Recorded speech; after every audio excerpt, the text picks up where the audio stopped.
नमस्कार दोस्तों, कैसे हैं आप सभी लोग। उम्मीद करती हूँ कि आप सभी लोग अच्छे हैं, स्वस्थ हैं और अपने अपने घरों में अपने अपने कामों में बहुत ज़्यादा व्यस्त हैं। तो दोस्तों, आज आप लोग सोच रहे होंगे कि निधि अचानक से कहाँ पहुँच गई। तो जी हाँ, मैं पहुँच चुकी हूँ अपने मायके। तो काफ़ी लंबे समय से मुझे मायके जाना था और वैसे तो बहुत सारी बहनें हैं जो अपने मायके जाके आ भी चुकी हैं और कुछ गई हैं, और ऐसा ही कुछ हुआ है मेरे मायके में। मेरे मायके में जितने भी मेरे साथ वाली लड़कियां थी वो मायके से घूमकर अपने ससुराल जा चुकी हैं और मैं सबसे लास्ट में पहुंची हूँ। और मैं सबसे लास्ट में इसलिए पहुंची हूँ क्योंकि मेरी तबीयत ठीक नहीं थी और मैं मायके गई नहीं थी। अब आप लोग कहेंगे जब तबीयत ठीक नहीं थी तो आप ससुराल में थी और अब आप मायके गई हैं। तो दरअसल मेरी मम्मी है अकेली और मैं अपनी मम्मी को परेशान नहीं करना चाहती कि जब हम स्वस्थ रहें तो अपने ससुराल में रहें और जब हम बीमार हों तो मायके जाएं। इसलिए मैं बीमार थी तो मायके नहीं गई थी और अभी मुझे टाइम मिला तो मैंने सोचा चलो 1-2 दिन के लिए मायके हो ही आते हैं। तो मैं पहुंची थी रात को मायके। तो वहाँ उस समय मैंने किसी प्रकार का कोई वीडियो नहीं बनाया था और ये सुबह सुबह की हमारी जो रूटीन है वो शुरू है और वो मैं आपको दिखा रही हूँ। तो सबसे पहले रात को ही आकर मैंने चावल और उड़द की दाल फुला दी थी क्योंकि हम लोगों को खाना थी इडली। और वैसे तो इडली वगैरह मैं बनाती हूँ पर मेरे घर में कोई नहीं खाता, सिर्फ मैं और मेरी बेटी खाते हैं। पहले भी मेरे सास ससुर और मेरे हस्बैंड नहीं खाते थे। ये सारी चीज़ें बनाने का कोई मतलब नहीं रहता था कि अपने लिए इडली वगैरह बनाओ और फिर उन लोगों के लिए खाना पीना। तो फिर मैं काफ़ी कम ही बनाती थी, बहुत रेयर ही मेरे यहाँ इडली बनी है। तो मैंने मम्मी से जाकर ही बोल दिया था कि मम्मी इडली खाना है। वैसे तो मेरा परहेज चल रहा है, मैंने कम ही खाई थी, एक ही खाई थी और लगभग मुझे 21 दिन हो गया है मेरा परहेज होते। धीरे धीरे थोड़ी थोड़ी करके सब चीज़ खाना शुरू करूँगी। बहुत ज़्यादा लंबा परहेज भी नहीं करना है पर कोशिश ये करना है कि ज़्यादा ऑयली तेल मसाला वाला अभी लगभग 1.5-2 महीने ना ही खाऊं तो ज़्यादा बेहतर है, वो मेरे स्वास्थ्य के लिए ही अच्छा होगा। तो मैंने चावल और दाल को पीस कर रख दिया है धूप में और उसके बाद यहाँ लग गई थी मैं रसोई की सफाई के लिए। तो खाना मैंने नहीं बनाया है, थोड़ा सा मैं उठी थी लेट क्योंकि सुस्ती टाइप की थी मुझे 2-3 दिनों से और मुझे थोड़ा सा सर्दी भी हो गई थी। इसी वजह से अभी एक दिन बीच में मेरा वीडियो नहीं आ पाया था।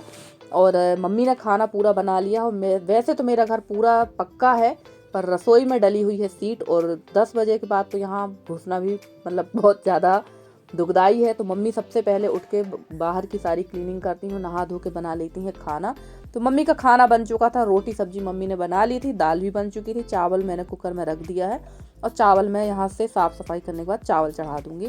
तो सबसे पहले मैंने पूछ दिया है कि रसोई वाला काउंटर, और मम्मी से मैंने कह दिया था आप इसको ऐसा ही छोड़ दो, आप पूजा पाठ कर लो जब तक मैं बाकी की ये सारे काम कर लेती हूँ। मैं पी रही थी यहाँ पर चाय, देख ही सकते हैं, और चाय बहुत ज़्यादा थी, मैं इतनी सारी चाय पीती नहीं हूँ। और फ्रेंड्स, मेरी एक नहीं दो बहुत गंदी आदत है। सबसे पहली गंदी जो आदत है वो ये है कि मैं चाय बहुत ठंडी पीती हूँ और दूसरी आदत जो है कि दूध मैं बहुत गर्म पीती हूँ। तो ये सारे मेरे घर के लोग कहते हैं कि बड़ी डिफरेंट टाइप की आदत है कि चाय ठंडी और दूध गर्म। मुझे ज़्यादा गर्म चाय अच्छी नहीं लगती है, थोड़ी कुनकुनी चाय ही अच्छी लगती है और वैसे सच कहूँ तो मुझे चाय ज़्यादा पसंद भी नहीं है। और यहाँ पर भी मैं कर दूँगी थोड़ी सी साफ़ सफाई क्योंकि यहाँ थोड़ा सा अस्त व्यस्त हो गया है। और मम्मी मेरी अकेली हैं और मेरी मम्मी भी काफ़ी उम्र हो चुकी है मम्मी की, तो बेचारी वो इतना काम नहीं कर पाती हैं। खाना बनाती हैं, पूरे घर के, इतना बड़े घर की साफ़ सफाई, कपड़े, सारा काम उनको ही करना पड़ता है। वैसे तो मेरे यहाँ है हाउस हेल्पिंग के लिए एक लगी हुई है बाई, पर वो भी उतना ही करती हैं जितना उनका काम रहता है। अब रसोई की ये डीप क्लीनिंग तो वो करेंगे नहीं, ये तो हम हाउसवाइफों को ही करना पड़ती है। तो चलिए यहाँ थोड़ा बहुत साफ़ सफाई कर देते हैं। और हम लोग तीनों बहनें जब जब आते हैं तो जो हम लोग से बन पड़ता है घर का काम वो हम लोग करते हैं। वैसे तो मेरी मम्मी इतनी उम्र के बाद भी बहुत ज़्यादा घर में साफ़ सफाई रखती हैं, आप यकीन नहीं मानेंगे। आप किसी भी टाइम अगर जाएंगे तो आपको मेरा घर साफ़ सुथरा ही मिलेगा, गंदा नहीं मिलेगा। पर कभी कभी वो परेशान भी हो जाती तो हम लोग यहाँ पर हम लोग भी काफ़ी हेल्प करते हैं। और हर लड़की ही अपने मायके में जाके हेल्प करती है, कोई ही होगी जो हेल्प नहीं करती हैं, पर हम लोग तो हेल्प करते हैं। और ये टेबल है, ये जो टेबल थी ये मेरे दद्दू के ज़माने की थी, वो पता नहीं कहाँ से पापा को मिल गई है तो उसको ला के रसोई में रख लिए। तो उसमें भी मैंने एक रैगजीन लगा दी है और इस थैले में रखी हुई थी ढेर सारी पन्नी। तो पन्नियों का कलेक्शन बहुत ज़्यादा था क्योंकि यहाँ चूल्हा जलता नहीं है, अब 3 लोगों का खाना है और मम्मी चूल्हा जलाती नहीं है, बहुत कम ही चूल्हा जलता है। जब कभी मम्मी को खोवा वगैरह बनाना रहता है या खीर वगैरह तभी चूल्हा जलाती हैं, और बाकी चूल्हा नहीं जलाती हैं, गैस पे ही उनका खाना बन जाता है। या फिर हम लोग सब भाई बहन इकट्ठे होते हैं तो चूल्हा जलाते हैं, वो भी शौक से मैं ही जलाती हूँ। तो चलिए सारी पन्नियों को व्यवस्थित मैंने एक थैले पर रख दिया है और कुछ ही दिन के लिए व्यवस्थित है, क्योंकि सबसे ज़्यादा अस्त व्यस्त मेरे यहाँ मेरा भाई भी घर को बहुत ज़्यादा अस्त व्यस्त कर देता है वो। तो लड़कों की तो आदत ही होती, बहुत कम लड़कों की आदत होती है घर को वो साफ़ सुथरा रखें। और इसके बाद फाइनली यहाँ पे लगा देंगे झाड़ू, क्योंकि यहाँ रोटी सीखी है तो कचरा काफ़ी सारा है। तो यहाँ पर झाड़ू और पोछा कर देंगे, क्योंकि मम्मी को बनाना था यहाँ पर प्रसाद। तो मम्मी अभी पूजा कर रही हूँ, जब यहाँ ये सब साफ़ सफाई हो जाएगी तो मम्मी यहाँ पर बनाएंगी अठवाई प्लस पंजीरी, क्योंकि उनको प्रसाद चढ़ाना था तो यहाँ सफाई करना ज़रूरी थी। तो मैंने सोचा चलिए मैं यहाँ की सफाई कर लेती हूँ, तब तक मम्मी रोज़ वाली जो पूजा भगवान की होती है वो कर लेंगे। और यहाँ मम्मी से मैं बता भी रही थी कि मम्मी कौन सा सामान मैंने किस डिब्बे पर रखा है, क्योंकि फिर बेचारी वो ढूंढती रह जाती हैं। तो चलिए यहाँ पर लगा देते हैं पोछा। काफ़ी साफ़ सफाई हो गई। वैसे तो मुझे रसोई की दोनों अलमारियों को भी साफ़ करना था, पर इसको साफ़ करना मतलब घंटे 2 घंटे की कहानी थी, तो वो मैंने साफ़ नहीं की है, वो मैं बाद में साफ़ कर दूँगी किसी दिन में। तो चलिए यहाँ पर लग चुका है पोछा, और पोछा लगाने के बाद चलेंगे बाहर। और एकदम चमक गया है कमरा, और इस कमरे का जो फर्श है वो बहुत ही अच्छा है, बहुत चिकना है। और ये कमरे बहुत पहले बन गए थे, काफ़ी पुराने कमरे हैं, लगभग ये कह सकते हैं 20 से 25 साल पुराने कमरे हैं। तो यहाँ पर अब पहले हम लोग पढ़ते थे, हम लोग का पढ़ाई वाला रूम था, फिर बाद में मम्मी ने किचन शिफ्ट कर लिया। वैसे तो पक्की रसोई बनी हुई है, पर मम्मी को पता नहीं क्यों वहाँ खाना बनाना अच्छा नहीं लगता, मम्मी ने वहाँ पूजा घर बना लिया है, और जो पूजा घर था वहाँ पर मम्मी ने रसोई कर ली है। और अब हम सीधे मिल रहे हैं आपसे दोपहर के बाद लगभग 3 साढ़े 3 बजे, और मम्मी ने बना रखा है ढेर सारा अचार। तो ये देखिए, एक टब 1 बाल्टी अचार बना रखा है मम्मी ने। और मैंने इस बार आम का अचार नहीं बनाया, क्योंकि मेरी तबीयत ठीक नहीं थी और काम भी मेरे को काफ़ी ज़्यादा पड़ गया था, और कुछ करने का मन भी नहीं हो रहा था। वैसे मेरे पास आम के अचार की रिक्वेस्ट पड़ी थी, पर मैं माफ़ी चाहती हूँ, मैंने नहीं बनाया है। मम्मी से ही बोल दिया था कि आपको आम मिल गए हैं तो आप हम लोग का भी अचार, मतलब हम लोगों के लिए भी अचार बना लेना, हम लोग का नहीं, हम लोगों के लिए भी।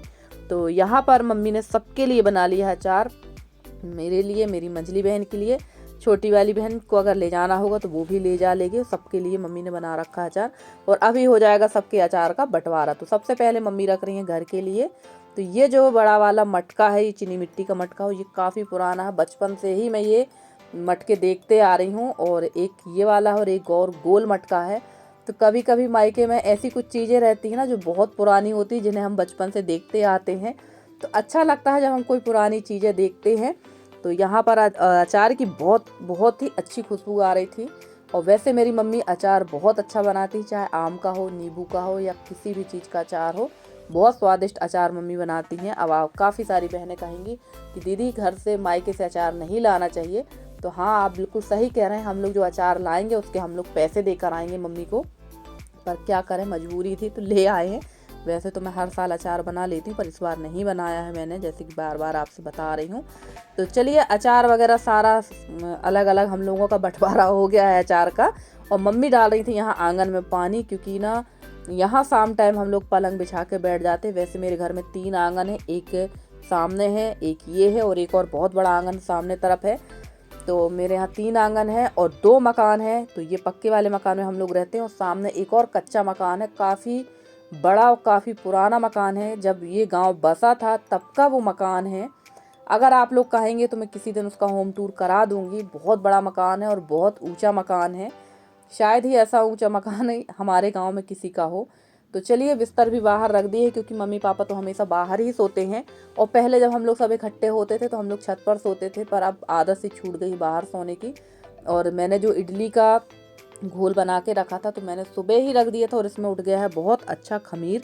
तो इसमें डाल देंगे थोड़ा सा सोडा, और थोड़ा सा डाल देंगे इसमें नमक, और फटाफट से इडली बना लेंगे। वैसे भाई की इच्छा थी कि डोसा बना दे, पर यार डोसा बनाना बड़ा सिरदर्द काम था, और गर्मी वैसे भी मेरी रसोई में बहुत ज़्यादा लगती है, मेरे मायके की रसोई में। तो मैंने डोसा नहीं बनाए हैं, इडली ही बना ली थी, क्योंकि ये बड़े आसानी से बन जाती है। वैसे मैं चाहती तो गैस को बाहर रख के भी मैं डोसा बना सकती थी, पर खाना इडली ही थी सबको। तो चलिए, इडली ही बना लेते हैं। और काफ़ी लंबे समय के बाद यहाँ पर इडली बनती है, क्योंकि मम्मी जो है, जब हम लोग आते हैं तभी कुछ ना कुछ अच्छा बनाते हैं। और ऐसा नहीं है कि कुछ अच्छा मम्मी लोग नहीं बनाती, कि हलवा नहीं बनाती, पूड़ी नहीं बनाती, सब्जी, मतलब ये सारी चीज़ें जैसे ढोकले है, इडली है, भेलपूरी है, ये सारी चीज़ें मम्मी नहीं बनाती है, क्योंकि इन सब चीज़ों में टाइम भी ज़्यादा लगता है और तैयारी भी ज़्यादा लगती है। बाकी सिंपल जो हमारी चीज़ें बनती हैं त्यौहार, तीज त्यौहार, हम वो तो सारी चीज़ें बनाती हैं, पर जिसमें ज़्यादा टाइम लगता है, तैयारी ज़्यादा लगती है, वो नहीं बनाती हैं। तो चलिए फाइनली यहाँ पर बनने लगी थी हमारी इडली। और फ्रेंड्स, आप लोगों को मेरे वीडियो कैसे लगते हैं? अगर आप लोगों को मेरी वीडियो पसंद आते हैं तो प्लीज़ मेरी वीडियो को लाइक करें, शेयर करें, मेरे चैनल को सब्सक्राइब करके जिस तरह से आप लोग अपना सहयोग और स्नेह मेरे साथ बनाए हुए हैं, इसी तरह से आप लोग अपना सहयोग और स्नेह मेरे साथ बनाए रखें। मैं पूरी कोशिश करती हूँ कि आप लोगों के लिए बहुत अच्छे से अच्छी वीडियो लेकर आती रहूँ। तो मैंने यहाँ पर इडली तो रख दी थी और सांभर मैंने नहीं बनाया था, क्योंकि मेरे पास सांभर मसाला यहाँ पर नहीं था। मेरे यहाँ पर तो था, वो मैं लेकर नहीं गई थी। तो जल्दी में मैंने सिर्फ चटनी ही बना ली थी, मूंगफली और फूटे की, जो चना होता है ना भुना वाला, मार्केट मिलता, उसकी ही चटनी बना रखी है और वही खा लेंगे सभी लोग। और मैंने तो खाई थी इडली, सिर्फ एक ही खाई थी, ज़्यादा नहीं खाऊंगी, क्योंकि मैं इस समय बहुत डर डर कर कोई भी चीज़ खा रही हूँ और मुझे हो गई थी हल्की सी सर्दी, तो मुझे काफ़ी ज़्यादा डर लग रहा था। तो बहुत अच्छी इडली बनी थी, एकदम फूली फूली सी, और बहुत बढ़िया बनी थी, ये बिगड़ी नहीं थी। मेरे हाथ वैसे बिगड़ता बहुत कम ही है सामान। तो चलिए फ्रेंड्स, आज का वीडियो आप लोग को कैसा लगा ज़रूर बताइएगा कमेंट करके। अगर आज का वीडियो अच्छा लगा हो तो कमेंट करिएगा, शेयर भी करिएगा। मिलते हैं हम आपसे किसी बहुत अच्छे से वीडियो के साथ में। तब तक के लिए bye bye and take care.